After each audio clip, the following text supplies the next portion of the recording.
Along the river, surrounded by branches and root systems of a mangrove forest, musicians drift on a boat, performing music and engaging in ecoacoustical awareness, sensory activation, and perceptual openness, appreciating the higher order purpose of the river as a form of forest therapy. Through this video essay, I explore how a mangrove forest can affect sensory perceptual meaning and into the productions of thoughts and sounds. Questions like how our body matrix, peripersonal space, and bodily consciousness affects the mangrove, how we can engage in deep embodiment practices involving motor schemas and body memories to create a neurological binding with the wider ecology. How can humans listen, relate, correspond, and synthesize with the articulations present within living systems?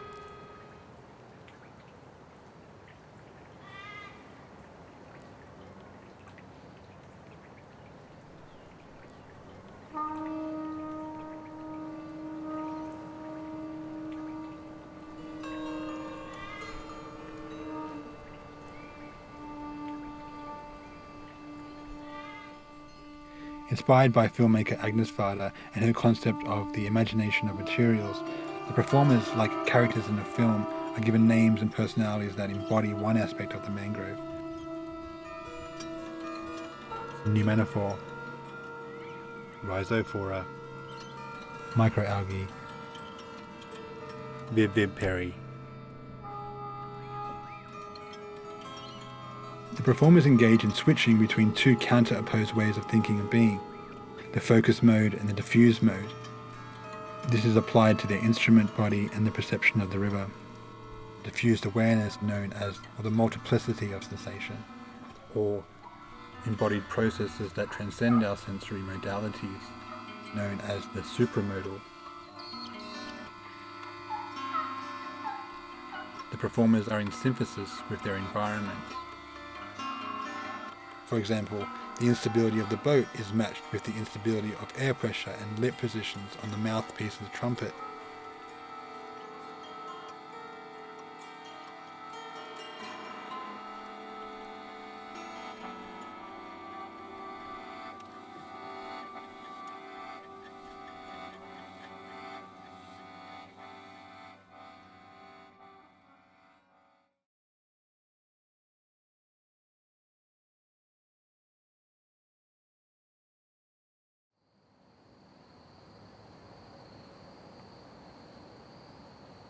As a top-down exercise to challenge subjectivity and the normative tourist approach to how people perceive the mangrove, I inquire into the relationship between cinema and how we experience ecology.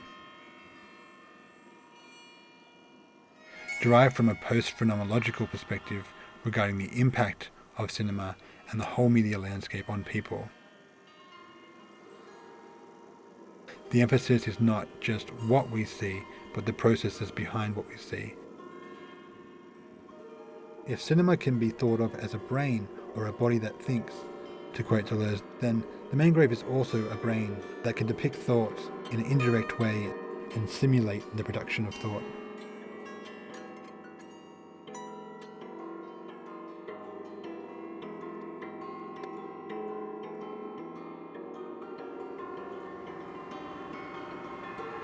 Thoughts and mental images are also an apparatus of organic processes, like how neurons extend their neurites through microtunnels to establish connections with each other to make structures of new thought. The mangrove is also a communal system of energetics, tunnels of material exchanges mainly through oxygen, carbon dioxide, nitrogen, salt, light, water, methane.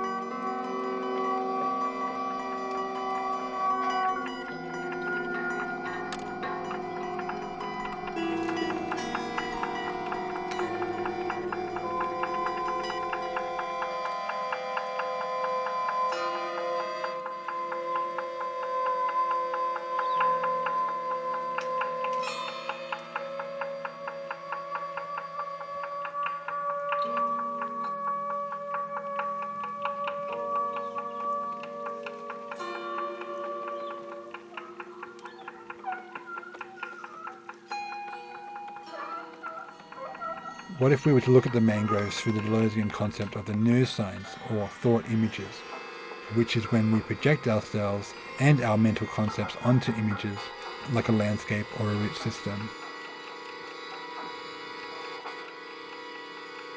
They are puzzling, gestural, and an indirect way of portraying thought and empathy towards characters and objects on screen. There's also op signs, purely optical, or son signs, acoustical images.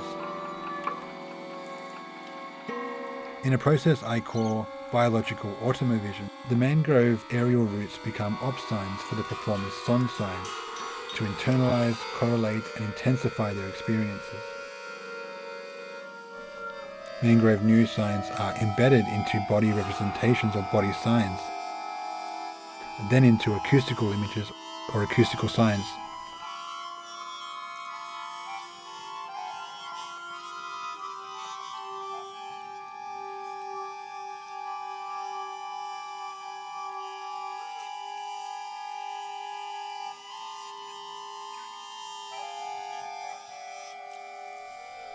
The practice of careful perception, higher order learning, and conceptual change about the mangrove can guide people to greater empathy, awareness, and attention to conservation.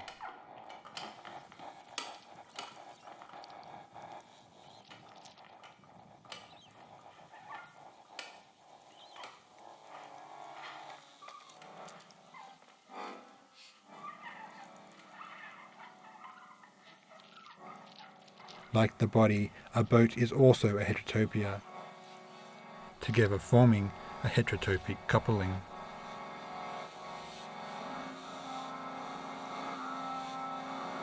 They are both moving spaces, capable of inhabiting spaces of otherness. It's about creating a juxtaposition of these spaces, all coalescing and coexisting within a placeless place.